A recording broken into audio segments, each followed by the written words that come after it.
Champ du Sommeil, qui vit avec ses enfants dans un logement insalubre et qui ne répond pas aux normes de l'habitat.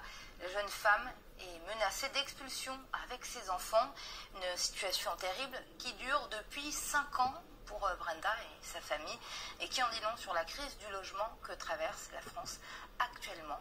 C'est l'heure de l'entretien.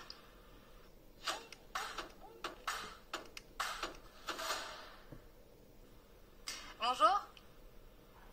Bonjour. Et merci d'être avec nous ce midi. Alors on va commencer dès le début. Dans quelles conditions Brenda a trouvé ce logement? Alors, ce logement, elle l'a trouvé via Facebook sur une annonce en juillet 2020. Et elle y a emménagé avec son ancien conjoint et ses 2 enfants. Elle y a emménagé alors qu'aucun bail n'avait été fait et alors que les loyers ont été demandés, qui étaient de 750 € à l'époque, en espèces et sans aucun reçu. Okay. Et au bout d'un moment, Brenda a décidé d'arrêter de payer le loyer. Pourquoi? Alors en fait, ce qui s'est passé, c'est que le logement s'est très très vite dégradé.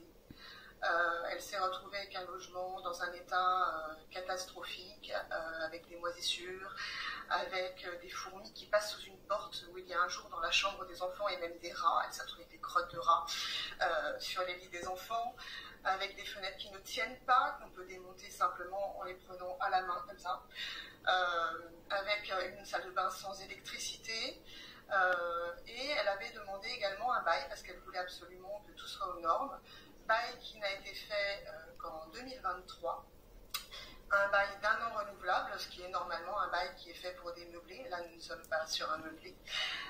Aucune demande de mise en location n'a non plus été faite. On a eu la confirmation par l'agglomération.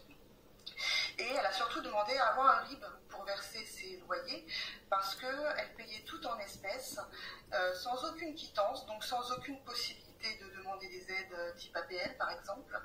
Et du coup, elle a bien obtenu un bail, pas très aux normes, mais par contre, toujours pas de RIB, toujours pas de possibilité de verser le loyer. Sa seule preuve, c'est effectivement les retraits qui sont faits au niveau de son compte bancaire. Et puis, il y a également eu des rapports de police qu'elle a demandé, municipales, qui ont bien montré l'état du logement avec un risque de péril, de mise en danger des habitants, des demandes de travaux qui auraient été effectuées, je dis auraient parce qu'il s'agit plus de cache-misère que de travaux, effectués en février-mars 2024. Et un deuxième rapport de police municipale montre bien, qui a été fait lui quelques mois après seulement, montre bien que ces travaux ne respectaient pas les demandes, ne respectaient pas les normes et que le logement est toujours actuellement dans un état identique, voire pire que ce qu'il était. Alors, il y a ensuite eu audience au tribunal. Qu'est-ce qui a été dit? Qu'est-ce qui s'est passé? Mais là, c'est là qu'on tombe sur l'absurde, puisque nous sommes sur un logement qui n'est pas déclaré officiellement avec une demande de mise en location, avec un logement qui n'a absolument pas de quittance, donc pas de preuve de déclaration au fisc, donc qui semblerait être très illégal, avec un loyer qui est maintenant à 900 €, donc bien supérieur à la moyenne des logements sociaux sur Chelles, puisque pour un logement de 60 mètres carrés, en logement social sur Chelles, c'est autour de 600 €, charges comprises. Et il s'avère que ce jugement a déclaré Brenda finalement coupable de ne pas avoir payé ses loyers et lui a donc ordonné de payer la somme des loyers en retard, ce qu'elle aurait dû consigner qu'elle n'a pas fait, mais qu'elle il lui indique, et a aussi mis fin au bail et donc demandé une expulsion. Alors pour qu'on comprenne bien, Brenda vit dans un logement insalubre. Il me semble que c'est un garage. Elle y vit avec tous ses enfants. Il y a même eu un rapport de l'ARS qui ne parle pas vraiment d'insalubrité, mais qui a pointé des non-conformités au code de la santé publique. Qu'est-ce que ça veut dire que tous ces organismes qui sont venus dans le logement de Brenda ont constaté que ce n'était pas un logement habitable, mais finalement c'est quand même elle qui a été condamnée à payer les loyers. C'est bien ça? C'est exactement ça. On se retrouve dans ce qu'on appelle un logement, je mettrais beaucoup de guillemets, parce que là, nous sommes dans un garage qui a été réhabilité de façon sommaire. Quand vous voyez qu'il n'y a même pas d'arrivée d'eau dans la cuisine réelle, puisqu'il n'y a pas de robinet, quand vous voyez que vous avez un locataire qui baisse la pression pression d'eau quand les enfants ou Brenda prennent une douche pour leur mettre une pression sur les épaules. Quand vous voyez l'état du logement, et croyez-moi, j'y suis rentrée, c'est irrespirable tellement la moisissure envahit les locaux. Enfin, on ne peut même pas appeler ça un logement, moi je vois des filles qui comptent de chlore et vivre. Et effectivement, c'est quand même Brenda qui a été reconnue coupable de non-paiement de ses loyers. Ce qui est un vrai problème aujourd'hui puisqu'elle a une dette locative, donc elle ne peut pas demander un autre logement. Vous n'êtes pas éligible aux logements sociaux, c'est bien ça? Ben, en fait, avec une dette locative, elle ne peut pas avoir recours au DALO, mais seulement au DAO.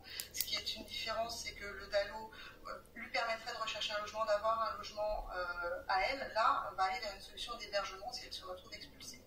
Et hébergée avec 3 enfants, puisqu'aujourd'hui elle a 3 enfants de 9 ans, 8 ans et 18 mois et enceinte, je vous laisse imaginer la difficulté pour cette famille. Et qu'est-ce que dit la mairie? J'imagine que vous êtes rentré en contact avec la mairie de Chelles. C'est une excellente question, puisque la mairie est au courant de tout. Les rapports étant faits par la police municipale et transmis à la mairie.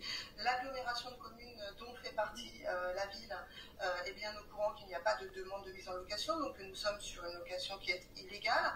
Et pour autant, il n'y a pas de sanctions.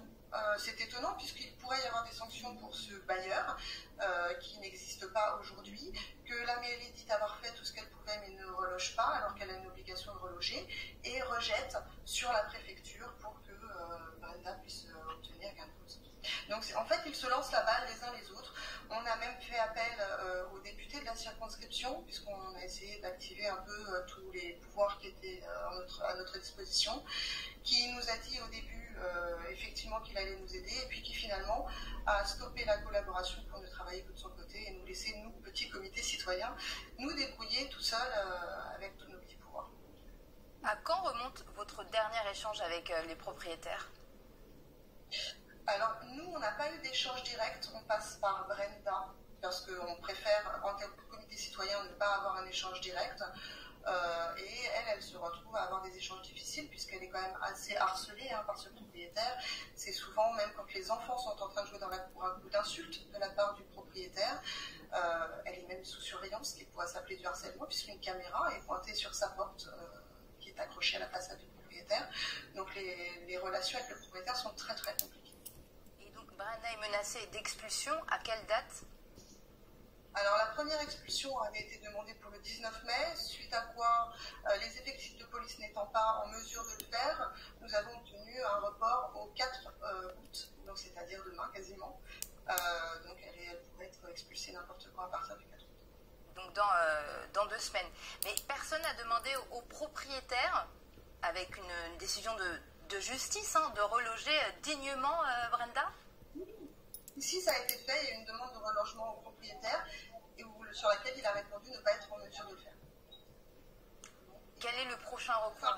J'imagine que Brenda a porté plainte, il y a quelque chose qui a été fait au niveau de la justice? Il y a eu plusieurs plaintes qui ont été faites, il y a une demande d'appel qui a été faite, mais on a été un peu embêté par les délais parce qu'elle a besoin d'aide juridictionnelle. Brenda est dans une situation très précaire aujourd'hui, sachant que c'était une personne qui travaillait, qui avait un salaire, aujourd'hui elle est dans une situation très précaire, et comme elle ne peut pas demander d'aide ou autre, parce qu'elle n'a pas de quittance, elle n'a pas de papier officiel qui montre bien son logement, elle se retrouve vraiment coincée partout. Donc là, on est en train d'essayer de faire tous les recours possibles, nous en sommes au recours d'AO pour qu'elle puisse avoir un hébergement, et pas simplement un hôtel, puisque nous sommes avec une famille complète, et qu'il faut absolument trouver une solution qui soit décente pour cette famille.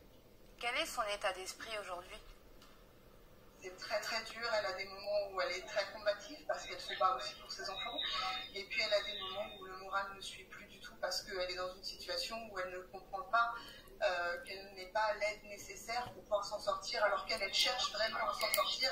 Elle n'est pas là pour profiter. Brenda, je vais vous donner une anecdote. Brenda, qui vit dans une vraie misère, s'est retrouvée à un moment à avoir une poussette qu'on lui avait donnée dont elle ne se servait pas. Sa première réaction a été de la donner pour qu'on puisse en faire profiter une famille qui en aurait plus besoin qu'elle. Donc c'est pas une personne qui profite, c'est une personne qui veut vraiment s'en sortir et qui veut vraiment pouvoir vivre dans un logement décent avec ses enfants. Et quand vous êtes une maman et que vos enfants vous disent à un moment mais pourquoi on n'a pas la même vie que les autres, c'est très difficile, très culpabilisant, et elle se retrouve des fois avec des gros moments difficiles à surmonter. Et votre comité de soutien est né après l'histoire Brenda? Alors, on ne se connaissait pas avant les vêtements sur Facebook qui a été repéré par l'une d'entre nous. Et puis, on est rentré en connexion parce que nos valeurs sont les mêmes. On est là pour lutter contre l'injustice profonde, on est là pour un côté humain et solidaire. Et on s'est retrouvés ensemble. Et puis, du coup, aujourd'hui, nous sommes 4 réellement sur ce comité, 3 femmes et un homme, qui ne se connaissaient pas avant et qui travaillent ensemble pour se compléter et faire avancer ce dossier. Et il y a d'autres associations, organismes qui vous viennent en aide, ou vous êtes seul dans ce combat? Non, on est assez seul. Après, on a aussi dirigé Brenda vers des associations pour avoir de l'aide au repas, puisqu'on avait aussi organisé une collecte à un moment pour qu'elle puisse aussi s'en sortir avec ses enfants. Donc, on l'a dirigée vers des associations qui existent et qui peuvent l'aider, qui donc nous aident de cette façon-là. Mais sur toute la partie comité, on se bat à 4. Voilà. Et quelles sont les prochaines actions que vous prévoyez? Il y a des rassemblements, des manifestations? Alors, on va poser une demande d'action sur la ville de Chelles face au marché pour le dimanche 27 juillet, de façon à pouvoir faire ce qu'on appelle un porteur de parole, simplement aussi interroger les gens sur ce qui se passe près de chez eux et qu'ils ne voient pas forcément, puisque actuellement, le garage qui sert de logement à Brenda se trouve quand même dans les très beaux quartiers de Chelles, et que du coup, la misère est cachée au milieu de quartiers cossus. Les gens passent devant et ne le voient pas. Donc on aimerait pouvoir interpeller aussi les gens pour justement obtenir un peu plus d'aide et un peu plus de poids pour aider Brenda. Céline de Kerpen, merci d'avoir été avec nous ce midi. Vous êtes membre du comité citoyen de défense pour Brenda. Brenda, une mère de famille qui vit avec ses 3 enfants, actuellement enceinte dans un logement insalubre et menacé d'expulsion. On vous souhaite plein de courage dans cette lutte. Merci d'avoir été avec nous. Merci, et je vous invite à venir nous voir le 27 pour apporter aussi ce qui va se passer là-bas. Message reçu, merci à vous. À très bientôt.